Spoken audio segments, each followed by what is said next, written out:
That's Total Mom Sense is a show that is informative, engaging, and inclusive. So it makes perfect sense to not discount the dads in our audience. Here to shed light on a father's perspective is my co-host, Michael Perry, founder of Maple, a parenting app with a mission to create a support system for families so the days are manageable, daily tasks are checked off, and there's harmony in your household.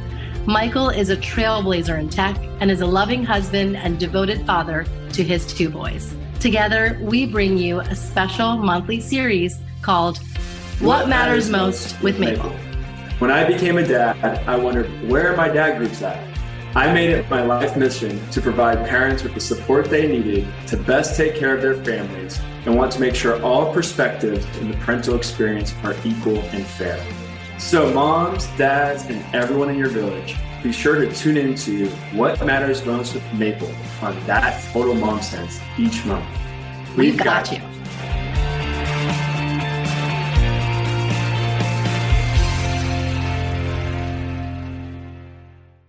Why is crypto so cryptic? Today, we're joined by the founders of Earlybird, who are going to help Michael and I navigate our new world of NFTs and invest in our future, quite literally, a new wave of finance and providing a safety net for our children. Today, we're joined by Jordan Wexler, CEO and co-founder, and Will Steiner, head of content and literacy at Earlybird. It's the easiest way to invest in our children's future.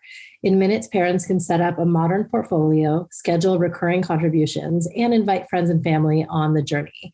They're encouraging us to build our nest today.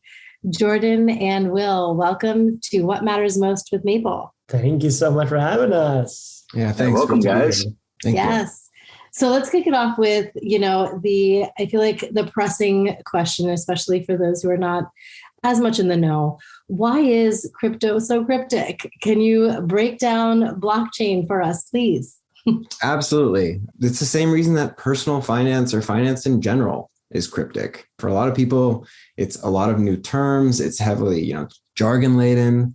The people who are writing about it, they're not teachers or they haven't, studied learning, experience design. So what you get is just like a barrage of content. The internet is flooded with explainers. It's flooded with articles. It's flooded with all this stuff. But it's like, if I'm the person who's coming into this for the first time and I'm like, where do I start? How do I get started with this? That's a tense moment, to say the least, right?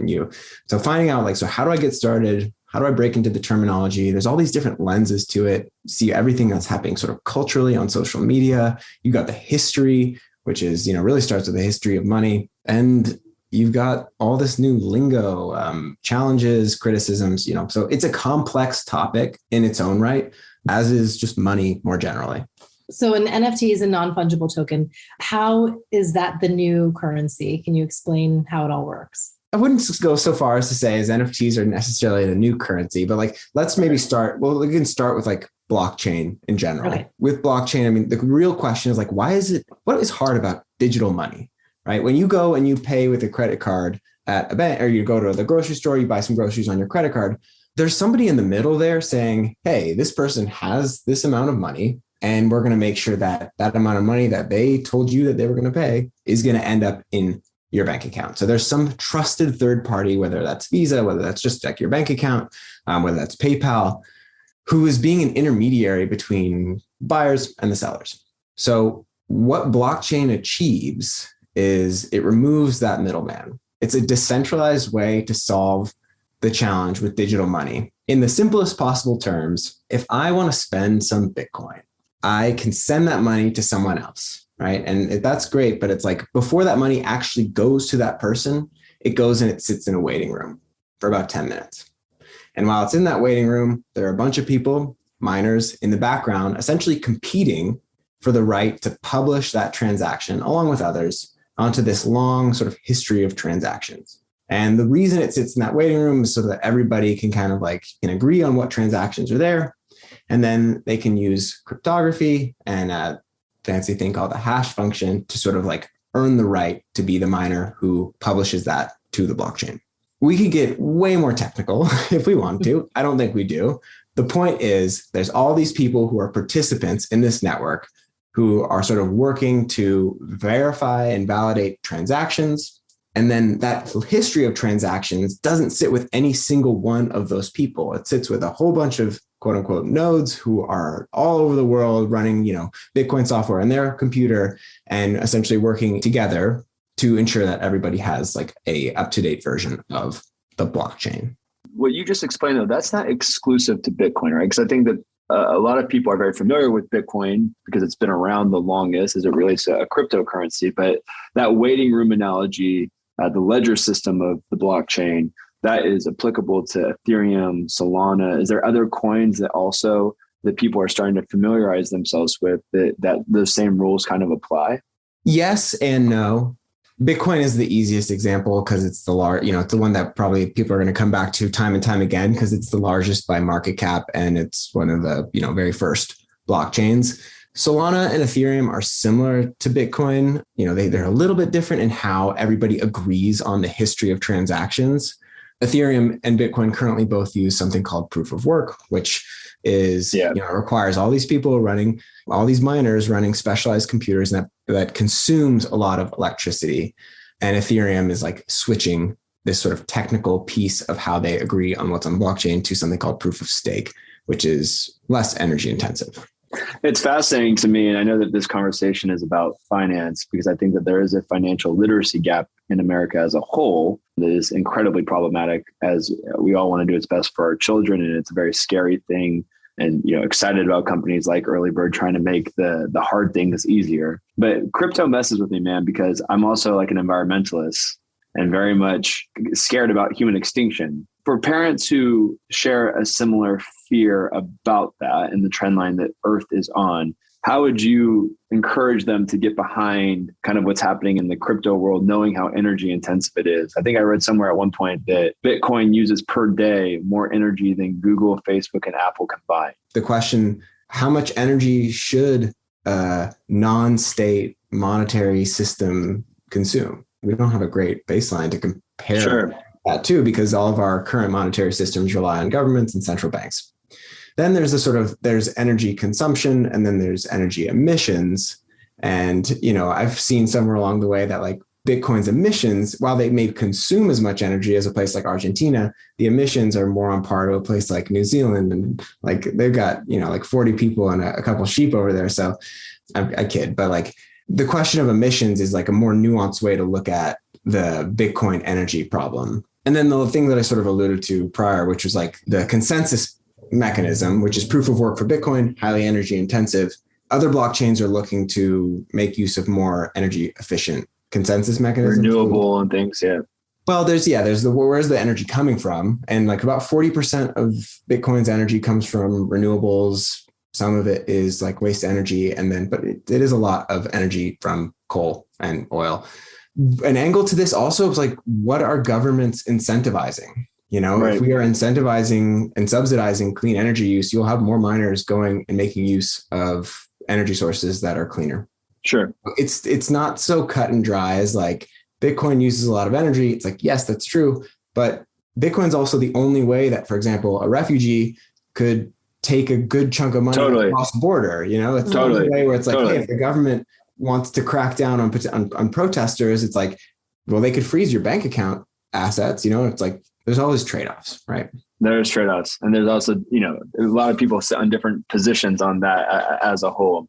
I didn't mean to deviate the conversation because I know that our audience is trying to get helpful tips and education on why they should probably be going and signing up for Earlybird, and B, just trying to build familiarity with crypto. But as an enthusiast of technology, I'm always so interested in like the actual processing power and what it takes to actually make all this work is fascinating. Yeah. And I think that the underlying theme clearly from Will, who is, I would say, a deep expert in the space of crypto and blockchain technology. And he's, definitely put in the hours to study and learn it. It's extremely complicated. There's a lot of education required. And a reference that I'm going to be using throughout this podcast is actually Gemini just put out this incredible survey, basically the state of crypto. About over 30,000 users responded to their survey. And the number one barrier entry that was across the board was education. that basically respondents were nearly twice as likely to say that more educational resources on cryptocurrency would allow them to actually get involved in crypto. And I think this is the general problem with any kind of new hot topic, right? You get these buzzwords that are cool and fun and you say them out loud, and cryptography, and you ask someone 3 more questions beyond that and they're like, yeah. And I have no idea. Yeah, I'm just in here to make money. That's what a lot of people are seeing, is like they're seeing people make tons of money in various ways, right? How many pump and dump schemes have we seen where someone who has a big social following will rev up their their content around something, and then once it sort of hits its apex, they're like, I'm out of here. And the people who came in late, are left sort of And that's why it's cryptic. You asked, why is it cryptic? So the other 3 things of why people have not bought crypto yet are the 3 core things. Trust, that they literally just think, well, what is this? There's no trust there. There's no government backing it. There's a foundational trust issue. Security. You keep hearing all these crazy stories. Like yesterday, $650 billion taken from, if you don't just read the headline, of course there's concern and scare of my money's not safe. And the third, of course, is volatility. You see Bitcoin up at $65,000 down to $30,000, and to be able to ride that wave and understand truly what it is, which is why we're having this conversation, and have the confidence of knowing that you're not investing this, hopefully, for day trading, although some people do. But really the purpose at Earlybird is that we are looking at what is the future going to look like? What can we hedge our bet on that is going to be impactful in that future? And 100% blockchain technology as a foundational component of the global economy is here to stay and being proven 100-fold right now with, of course, the unfortunate situations in Ukraine and how money is being moved, even in Russia, people with freezing bank accounts. And so I think that foundational knowledge of looking forward, knowing that if you buy this asset, it's really an asset in your portfolio for the long term. I think we can begin shifting that worry, so the public sentiment that this is just a fad, or it's going to crash tomorrow, or whatever that might be. Well, tell us the inspiration behind Earlybird and why you built this company. The inspiration actually all started when my beautiful baby niece was born, Izzy, 4 years ago, head over heels in love. And I found myself as the uncle that was spending hundreds of dollars on the most ridiculous stuff you could ever imagine, wasting my money and wanting to give her something more that I know would have a bigger impact in her life than just little Nick shoes that she never wore. And I, looked around and I found that there was no simple or meaningful way to gift a financial asset, especially to a child. My life changed when I was 10 years old. My dad gave me some money in a TD Ameritrade account. He gave me one rule: I couldn't take out the money. And I just got super into what is investing and how does it all work, and built this wonderful relationship with my father around what is the impact of companies and how they really can scale and grow. And I ended up using those funds to fund my first startup called Succeed Overseas. And from that point, I always knew that to be able to give that beautiful privilege from day one of every child some kind of financial foundation, and to pair it with financial literacy so that you're really teaching this child at 5 years old, 6 years old, 7 years old, that they have these investments, they own these are their investments, and talking that and have that conversation, plus financial empowerment, that this is literally their money, can ultimately equal financial freedom, which is our goal at Earlybird, so that every child has equal access to be able to really make the decisions that they want and pursue their dreams. And we really believe it starts with being that checklist item for any new parent that has a kid. You set up that Earlybird account to start investing in their future. And then you bring together the community of amazing, loving uncles and aunts and cousins and anyone else to be able to accelerate the process of generational wealth. Many people have heard people talk about compound interest, or everybody usually says I just wish I'd started earlier. I mean, just a crazy stat here, making a couple assumptions on how the market performs. But if you get $5,000 into an account for someone before they're 2 years old, that's $45,000 when they turn 18. They don't need to save for retirement if they just let that sit there for their whole life. It's you think about all the money that's going to your, maybe a Roth IRA or into your 401k. It's the advantage of having 18 extra years of compounding is unbelievable, what that could produce for someone. Maybe if you could speak a little bit more directly to our audience, because I think a lot of people, myself included, are worried about volatility, volatile markets. Like, why would somebody who's uncomfortable, unfamiliar, go down the path, or why do you think they need to go down the path of investing into crypto for their children versus, per se, buying like a bond? So there's two ways to think about this. The first, we'll talk about crypto and its role and sort of the long-term portfolio, and then we'll talk a little bit about just volatility in general. And the first is like, our perspective is that crypto is just another part of a diversified portfolio. We're not saying put all your eggs in one basket. It's crypto has a risk profile, so it's more volatile, but the returns have been better. And that should be sitting in that portfolio right along, stock market funds and a couple bonds. In a grander sense, it's like, hey, this is a piece of this bigger puzzle. That's From right. a volatility standpoint, like volatility, if you let it bother you in the short term, your behavior will impact your returns.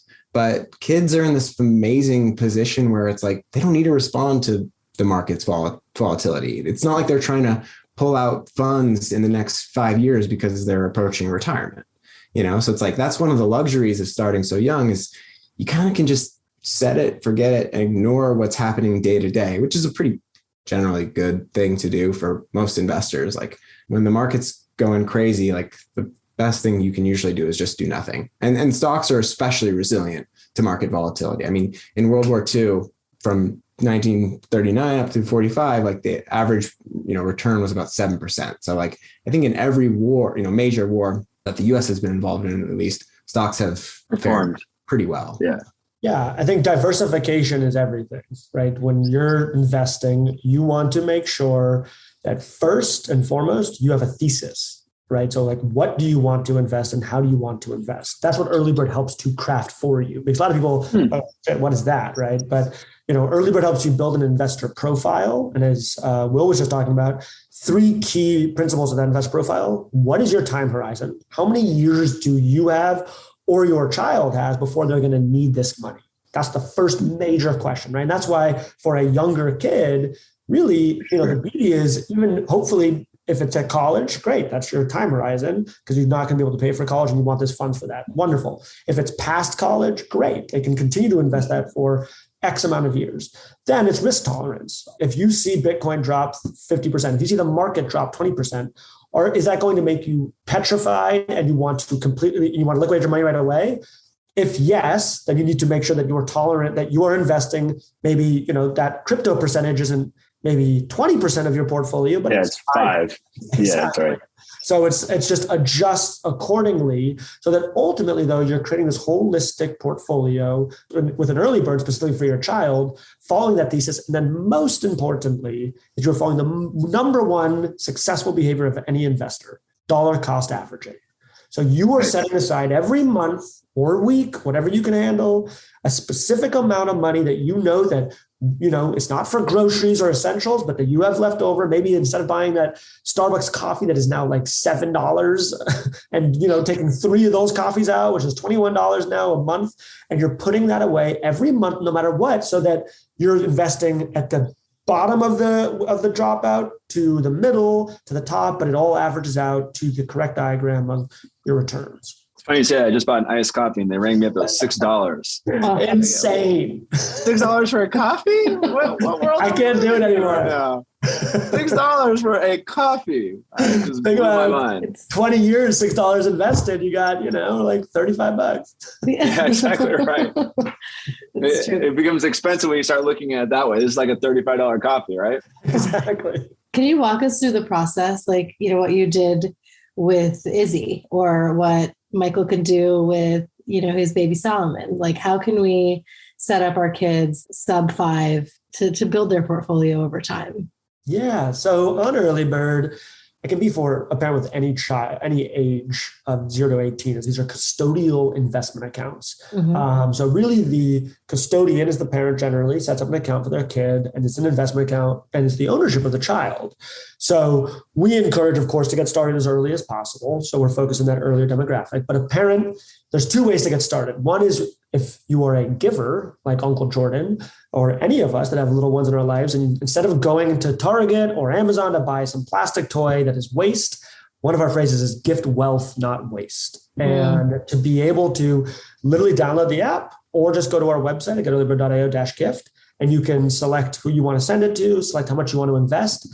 And then one of the most unique proponents of Earlybird is that you can record a beautiful video memory to add this wonderful emotional connection to the process of financial gifting. Because what we found is that just giving someone a $100 check, it's kind of meaningless. It doesn't do anything really, right? That check gets lost. But to be able to invest a specific amount of capital with an emotional connection to it and some kind of legacy moment of me at 33 years old. And then Izzy will have these videos when she's 20 and I'm 55 and she can look back at all the money I invested and me being ridiculous. But to see the love that I have for her and then the capital that can really support her dreams, that's what we are really, really embedded in. That's on the giver side. And you click send and that gets sent off to the parent that doesn't have an Earlybird account. And then they can accept the gift and set up their own Earlybird account.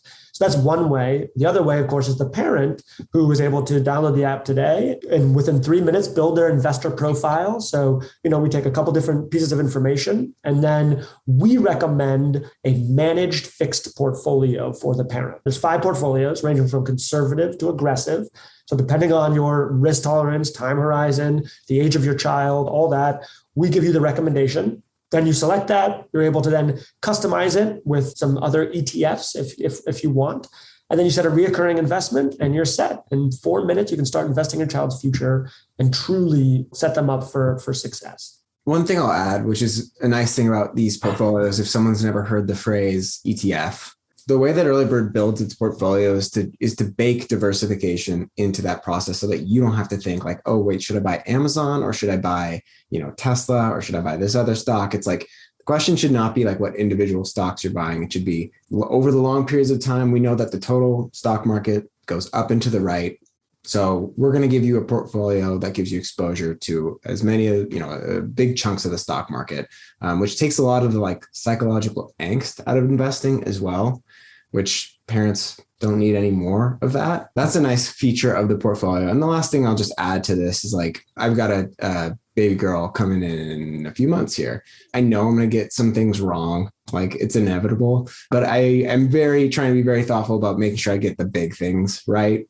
This is one of those things that it's like, it's not only, am I going to be able to help her, with her education around money? And that's a big focus of Earlybird as well, is helping parents become people who can give good financial advice to their kids, but also like she will have a portfolio when she turns 18, and so that education going hand in hand with exposure to the stock market, with skin in the game, that's going to be life-changing for her. I know every parent should or wants to or feels the stress of it, and the thousands of conversations I have of how should I be preparing for college? They want to gift their children education, specifically people who are self-made or are coming up on their own, or immigrant families, people who want to change the trajectory of their family. The path forward to that typically is college education.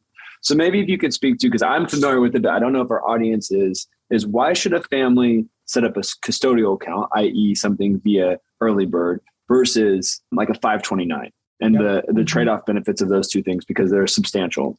We studied all these different vehicles, did tons of user testing with parents and really what they want, what they're looking for. And what we found was that 529 plans are a really good investment vehicle for the parent to invest money for college savings. They are tax exempt accounts, which means that money that goes in when you liquidate, when you sell that to actually have then those funds, there's no tax to it if it is spent for accredited institutional spend. So it has to be spent for basically college, right? So it really helps with tuition, and it also can help with books and other things that are related to education. But it is really an investment account for a parent. What we realized, what we found with so many of our conversations, that one, a lot of parents don't actually have any idea what the next 20 years are going to look like as far as traditional 4-year education. And there's definitely some awareness about, well, I'm just not sure, and I want a little bit more flexibility.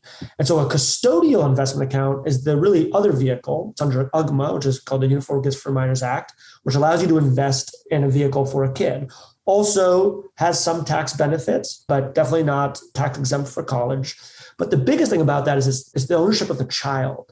So our vision and dream in Earlybird is that you set this up at 0 years old and you're putting away money. By 4 years old, you are sitting with your kid and saying, look, this is your account. You own this. This is yours. Here's some beautiful videos of grandma and grandpa. And like, this is part of your life and you will take ownership of this. At 10, we have a ton of great material for parents to teach their kids and talk to them about, what do you want to invest in? Like, let's do this more together. At 13, this is down the roadmap, but we want to have an app for the child to be able to actually take ownership of it. So that at 18 or 21, depending on the state, when they take ownership, it's a celebration, but it is absolutely a known process. And then they have a primary brokerage account with Earlybird, and they continue to invest with us for X amount of years. So it's really a different vehicle. We honestly recommend looking at what are your needs, what do you value, and then figure out how much you can put away a month in total. Say it's $100, have both accounts, and then figure out the distribution. Is it 50-50, 529 plan call savings and a custodial investment account? Is it 80-20 or switched either way? And that's really what we recommend when you're thinking about the different types of vehicles. Yeah, I love that. I think so often when it comes to saving, especially when you have very little to contribute, you think it's like this or that. It's one choice, when I think it's really important to recognize that it's oftentimes best to think within and. Even if it's $1 a month, $1 a day, $1 a week. And I think it's important for our audience to be aware that there is not one silver bullet to preparing for the future. There's a lot of different cards you got to be willing to sit in. So thank you for the clarification of that. Totally. I assume anyone listening to this, right? Everyone's hearing about inflation right now, right? Oh boy. Inflation, Yep. What's going on with inflation? What the hell am I doing? One of the big questions that I always think about and get asked is, how much cash should I have on hand, right? How much cash is too much cash to have on hand? And if I have $100,000 in my bank account, is that a good thing, a bad thing? Should I invest that? How much should I invest? And I think, at Earlybird, we're trying to help educate these processes. And so my question to Will, who is, extremely well-versed in all of this, is kind of, what is the strategy right now, thinking about cash on hand, cash in a savings account versus moving maybe some of those funds into an investment account right now to make sure it's working for you? Great question. Cash is amazing for short-term goals and an emergency fund. Beyond that, an emergency fund could be, if you look at this up on the internet, it'll say, hey, you want to have 3 to 6 months of expenses saved up. A short-term goal may be if you want to put a down payment on a house in 3 to 5 years, right? Or maybe there's some vacation that you're saving up for. Like, you don't necessarily want to put away money into the market, and then you see a big dip and you're like, okay, actually got to kick our vacation out 6 more months. But beyond that, if it's just money sitting in a savings account, it will lose its purchase power due to inflation. So places to put money, if you're thinking, hey, how do I minimize the impact, to my savings on behalf of inflation? Like, stock market is a great one. Many of the companies in the stock market have the ability to pass the impacts of inflation onto their customers. I'm not taking a stance here saying like, oh, it's great when companies raise their prices, but as a place to put your money, the total stock market in general does a pretty good job of outpacing inflation. Inflation is a regressive tax on the middle class, lower class, on poor people. It's like, it is a truly cruel thing that is, you can argue about its sources, but ultimately it's what's going to happen when more money comes into sort of the circulation without a corresponding, creation of value. And everyone knows, from the memes or from wherever, it's like our central banks have been printing money like crazy over the last few years. And that ultimately does have long-term consequences, which, is another one of those things that sort of brings us back to crypto. At least one of the arguments of crypto is like Bitcoin. And I'll just use Bitcoin as an example, but Bitcoin has a fixed supply. You can't, you're never going to see more than 21 million coins. That has good and bad aspects of it as well. Like there's always trade-offs. This is a challenging time and people are feeling it at the grocery store, at the gas pump. And I hope my comments about, the stock market as a place, don't come off too insensitive. No, I mean, I think that you're giving great guidance and insight. I think that there's a reality that people are finding themselves in a very delicate and sensitive place. And it's very, very unfortunate that we do find ourselves in the place that we're in, but that doesn't take away from the fact that at some point life should get better and people still need to be informed and educated when they're in a position to financially contribute in that way for their children. They're contributing in the short term right now to keeping their children alive. and God bless them all for trying their best to do it. But the education is still needed to be shared and circulated. So I hope it's not coming off as tone deaf either. I don't see it that way. This podcast is what matters most. So what matters most to both of you? My future children. Yeah. It's like, I know my wife and I want to have a couple kids, raising them in a way where they are independent, capable, and prepared to take smart risks. They feel like respect from myself and my wife from day one.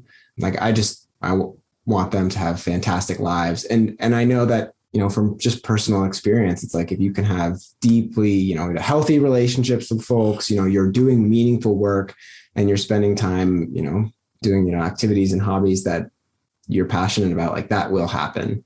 So how do I foster an environment where that can unfold? Those are the questions that, those are the conversations that my wife and I are having. Yeah. Oh, that's so great. We're so excited for you. Yeah.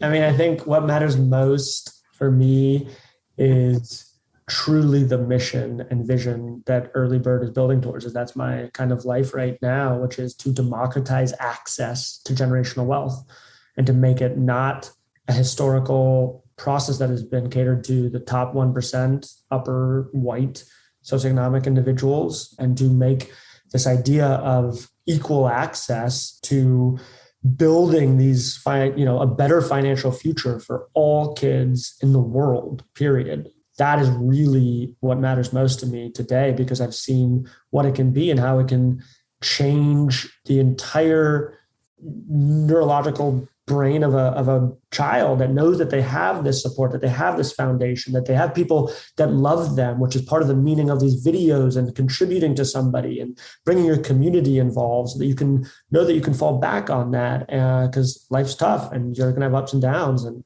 this ability to really know that that foundation is there so that you can pursue the incredible dreams that you most likely have. That to me is what truly, truly matters most, and what we are doing everything we can to try to accomplish. And where can our listeners find Earlybird? Earlybird, you can go to getearlybird.io. And there you can find lots about us. Of course, you can download our app on both the App Store and the Google Play Store. Type in Earlybird, one word. Yeah, I would love to have you join our community and send some gifts and set up an account for your kids, as hopefully it can be a really powerful tool to build a better financial future for everyone. Also can discover them inside of Maple. And inside Maple, which has been a wonderful partner of ours. We're really excited to be part of that community as well. That's great. No, as parents, I think we're all about community and helping one another and sharing our insights. It's great that we got to have this chat with you today and learn so much. And, we're just excited to be part of what you're building with you. So thank you. Thank you so much for having us. This was a wonderful conversation. Thank you so much for joining. Thank you.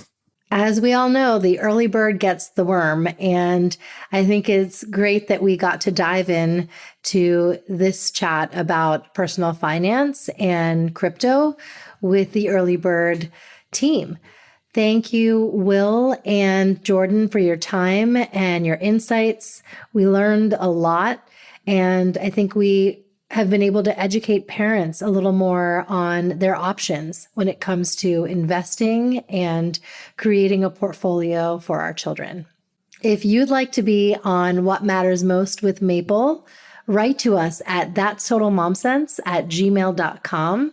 You can listen to this episode and our entire series on my website, thatstotalmomsense.com, and within the Maple app.